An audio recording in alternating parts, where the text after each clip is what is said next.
यहाँ साग पात के भोजन बनाते थे, वहाँ 56 प्रकार के भोजन व्यंजन राजसी भोजन होंगे। और कन्हैया बस ये तुम्हारी रुचि की बात है, इतना याद रखना, हम सब लोगों ने वृंदावन वासियों ने सिर्फ तुमसे प्रेम किया था, और वो भी इस आशा पे किया था कि तुम हमसे कभी भी जुदा नहीं होगी। श्याम सुंदर आज यशोदा मैया रो करके कहने लगी, कन्हैया जा तो रहे हो, लेकिन इस बूढ़ी मैया को कभी भूल नहीं जाना। मुझे मालूम है हमने उस गोपियों के कहने पर तुम्हें उखल बंधन किया, न जाने कितनी बार मारा, डांटा, पीटा, सब कुछ किया।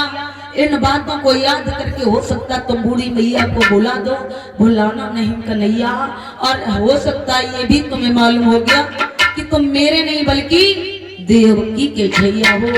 ये बात कभी नहीं सोचना कन्हैया, ये माखन और मिश्री मैं तुम्हारे लिए लेके आई हूँ, और तुम इसे खा जरूर लेना, ये मैया के हाथ की है। उसी समय कन्हैया कहने लगे, मैया हकीकत बताएं महाराज, कोई गरीब व्यक्ति हो और 10-20 लाख रुपए किसी से उधार ले ले और वो उस व्यक्ति के पैसे वापस न कर पाए, तो चुरा के छिपा के अपने प्राण बचा के देश नगर गांव छोड़ के भाग जाए। तो मैया से कन्हैया ने कहा, इसी तरह से मैया यद्यपि पिता से उऋण बालक हो सकता, लेकिन मैया से कभी भी कोई संतान उऋण नहीं हो सकती है। मैया वो बात हम नहीं भूल सकते, तीनों लोगों की संपदा लाके तुम्हारे चरणों पे डाल दो, तभी ये कन्हैया तुमसे उऋण नहीं हो सकता। और मैया तन मन धन और ये चमड़ी उतार के इसकी जूती बना के तेरे पैरों में डालू ना, तो भी ये कन्हैया कभी भी उऋण नहीं हो सकता, क्योंकि मुझे मालूम है तुमने मेरे लिए भला क्या नहीं किया मैया। आरती नारायण बीराने हो राम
तुम्हारे चरणों का आश्रय और तुम्हारी ममता ये जीवन में कभी भूल नहीं पाएगा। महाराज दुनिया में कितना भी कोई प्रेम करने वाला मिल जाए, लेकिन माँ जैसी ममता किसी के पास, इतना बड़ा समुद्र है उसके भी पास इतनी क्षमता नहीं है जितनी क्षमता माँ के पास होती है। माँ का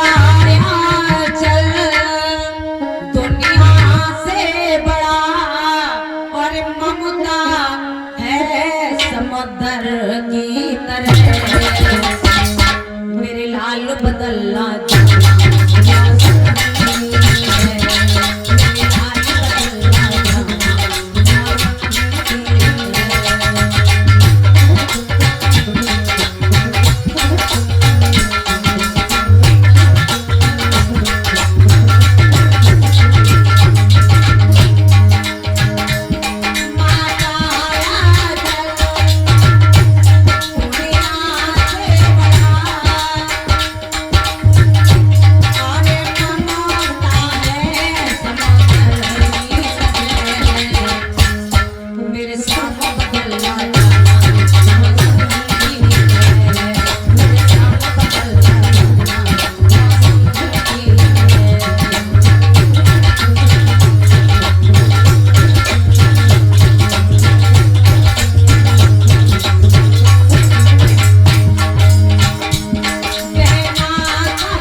के कहने लगे मैया हमें विवश मत करो, हम आपके सामने किसी लायक नहीं हैं। और सखियों से कहा मैं जरूर आऊंगा, मैं वचन देता हूँ, मैं वादा करता हूँ, मैं तुम्हें कभी नहीं बुलाऊंगा।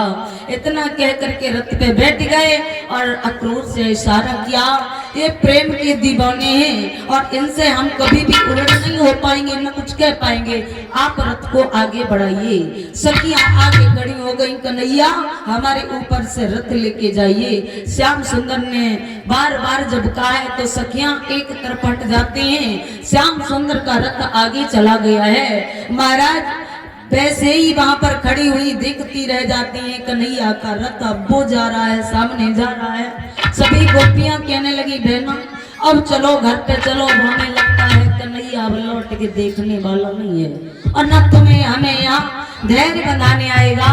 सोई दूसरी विशाखा कहने लगी सखी हमें ये मालूम था पहले से कि जो काले होते हैं ना वो ऐसे ही होते हैं, वो हमेशा दगा धोखा ही देते हैं, दिल के भी काले होते हैं। आज सखियां आपस में बकने लगी,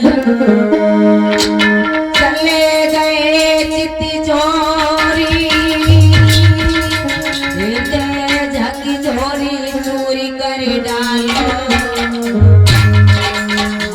जा ब्रज में अब कैसे आले हुए है मेरो गुजर।